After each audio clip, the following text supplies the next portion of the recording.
আসসালামু আলাইকুম আরহামতুল্লাহ viewers, Ifra beauty cream extra whitening আজকে আপনাদের মাঝে নিয়ে এসেছি 100% গ্যারান্টি সহকারে। এই প্রোডাক্টটি আপনারা যে কোনো জায়গায় পাবেন, ভেজাল মুক্ত পেতে বিশ্বস্ত দোকান থেকে কিনবেন।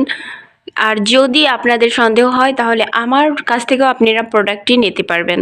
কালো থেকে ফর্সা হওয়ার অত্যন্ত একটা কার্যকারী ক্রিম এটা। আপনাদের সামনে এটাই আমি উপস্থাপন করেছি। এরই সাথে আমি একটি ছোট্ট অনুরোধ করব চ্যানেলটি সাবস্ক্রাইব করার জন্য। এই ক্রিমটির কাজ হচ্ছে আপনাকে ফর্সা করা, অত্যন্ত কালো মেয়েদের বা ছেলেদের ত্বককে ফর্সা করে দেয়, লাবণ্যময়ী ত্বক গড়ে তোলে। এর কোনো পার্শ্ব প্রতিক্রিয়া নেই, 100% কাজ করবে আপনার ত্বকের জন্য, ঠিক আপনি যেমনটি চান। এটি আমার কোনো কি বলবো, কোনো লেকচার না, এটা আসলেই সত্যিকারই কাজ করবে। আপনি যদি চান এই ক্রিমটি আপনি ব্যবহার করে আপনি নিজেকে ফর্সা এবং লাবণ্যময় করে তুলতে পারবেন। ধন্যবাদ ভিডিওটি দেখার জন্য। ভালো থাকবেন, আশা করি এটা থেকে